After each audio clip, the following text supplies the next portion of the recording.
Hello and welcome to Wine Wednesdays. I'm Freddie Arredondo, winemaker at Cave Bee, and behind the camera is Carrie Arredondo, our marketing and events manager. So last week when we talked about our Wine Wednesday question, I did a quick something just as an add-on where I took my thumb and put it over the bottle and shook it up after I poured some wine out to aerate it. And I did forget to mention one key thing on that, and that is that should really only be done with very young wines.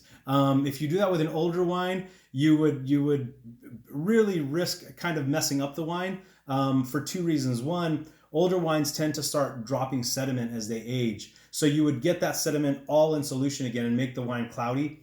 And then two, it could really beat up the wine. When a wine is aging for a long time, you want to be more delicate with it. That's one of the things that want to be careful about. So with that, and I forgot to mention that when we were doing that last week. So anyway, with that, let's get to our questions this week. What are our questions, Carrie? Yeah, Freddie. So our questions this week come from Karl and Christina, and they are big Cave Bee fans out of Wisconsin. So Karl and Christina, thank you so much for your question. It's a two-part question. The first question is, why do people decant wine and how should it be done? Great question. So there are multiple reasons to decant wine, and it varies for the wine. So in younger wines, you want to decant the wine to expose it to oxygen, to give it, to get those volatile aroma compounds working and get them out and get them going in the wine. For older wines, you're really decanting to actually leave the sediment in the bottle. So as like I was saying before, as wine ages, most often it's dropping sediment out and it's clarifying the wine. So as it ages, you want to pour the wine slowly out of the bottle, which is what we're going to do here, and make sure you don't bring all that sediment into the glasses. So I started out by opening the bottle a little bit, and this is our 2005 Cave Bee Merlot. So it's an older vintage with our older label on it. And as you can see, this is something that happens in older wines. And the reason that corkscrews are as long as they are is because you should use the entirety of the corkscrew when you're putting it into the bottle.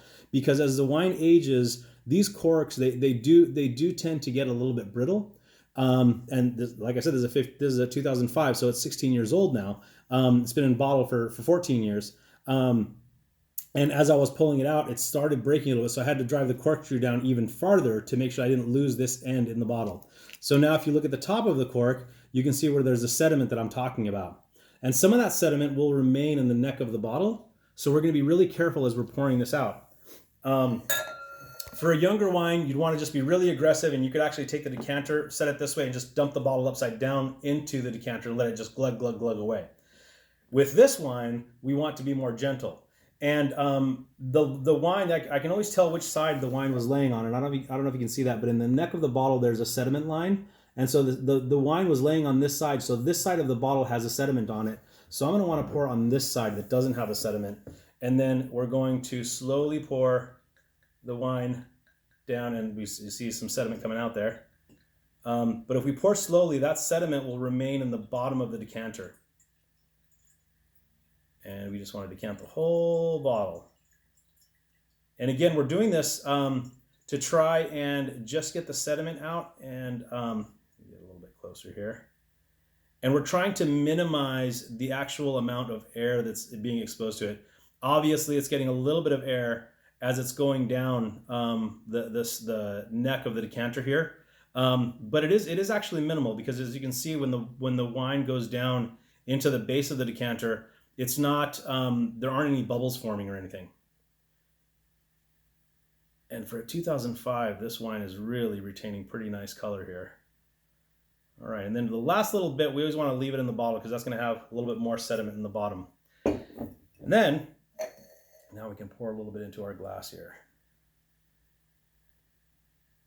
And also, you can actually leave this in the decanter for a while if you want, and that sediment will really just settle down to the bottom, and you really want to pour slowly.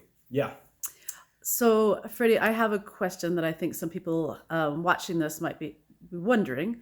When you said that you need to pour it slowly, so you don't get a lot of oxygen in there, but at other times we want oxygen in the wine, that seems a little confusing. Yes. Okay. So in an older wine, what's happening is that the wine in the aging process has gone through a microoxygenation exchange. Cork is a porous closure, meaning that there is a little bit of oxygen exchange. And throughout the 14 years that this wine has been in the bottle, there has been a little bit of oxygen infiltration through the cork down into the wine, so that it does have a little bit of that exchange. So it is slowly oxygenating over the course of years. Now, in a younger wine, you don't have that because it just hasn't had the time. So that's why you want to be aggressive with the decanting in a younger wine. Also, the reason you want to pour this slowly is because when you pour a wine fast out of a bottle, it tends to glug, glug, glug in the neck, and you want to avoid that. That's why I was pouring slowly to try and avoid that oxygen coming back into the bottle and causing turbulence within the wine. Yeah. Great. Okay, so the second part of their question was, is there a cutoff year for I must decant this wine? Yeah, that's a good question, and the honest truth is that there is no rule for that because it varies so much depending on the wine. Pardon me. Now, wines that are more heavily structured, more tannic, those wines are going to cellar longer. Wines that are a little bit less on the tannic end of things, they're not going to cellar as long. They're not going to cellar very well. So it just really depends on the wine, and it's really hard to say that there's a hard and fast rule as far as when you should decant a wine or when you should just absolutely drink the wine and no longer cellar it. Yeah, but decanting, honestly, it's in my opinion, it's a personal preference. It's not that you absolutely need to decant things or you absolutely shouldn't. Are there certain types of wines that are better to decant, that like bigger, bolder wines, or does that make a difference? Yeah, I mean, typically you want to decant those nicer bottles of wine that can do with a little bit of oxygen take up, and it's a nice presentation too. I mean, obviously this looks gorgeous when you're pouring out of this rather than pouring out of the bottle. But I mean, honestly, I think more than anything, there's a lot of personal preference. But usually with those really nice high dollar wines, it's nice to decant them. All right. So thank you, Karl and Christina, for that question. Freddie, we are also curious. I'm very curious how our 2005 Merlot has actually held up here. So this 2005 Merlot, as you can see, there is obviously a little bit of browning, but not much. I mean, for a 2005, that's actually still got some pretty good color going on.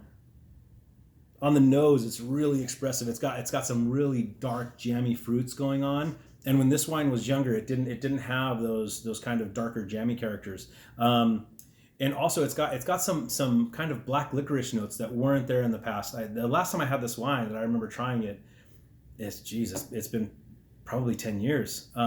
It's been a while since I've tried it, and yeah, I don't remember those black licorice kind of anise notes being there. So I think that's amazing that you can remember 10 years ago how this wine tasted. It's actually holding up really nice. It's still got some structure. Wow, it's definitely it's not over the hill, and it's an 05. So there you go. Do you want to explain about our library wines? Are they ever for sale for people? Yeah. So we actually have a pretty cool library program at KFB. One of our goals is to really make older wines accessible for those people that want to try older vintages. So we actually don't have crazy markups on our library wine. The way we mark it up, it's 1.5 times the price of our current retail price. So if our current price is $30 for a bottle, it's $45 for a library wine, no matter what vintage. So it becomes a library wine as soon as we are sold out of that vintage for our general release. And we don't hold back that much in the library. We generally hold back between 3 and 5 cases of each wine, and that's it. And then when we get down to the last 6 bottles, we no longer sell it, and those last 6 bottles are left there for historic purposes for ourselves. Yeah, and people should note that we do not sell the library wines on the online store.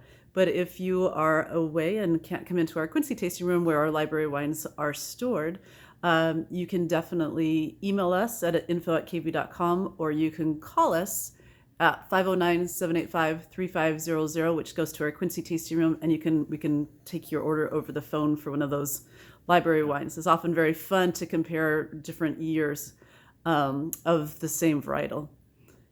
For sure. All right. Well, thank you, everybody. Happy Wednesday.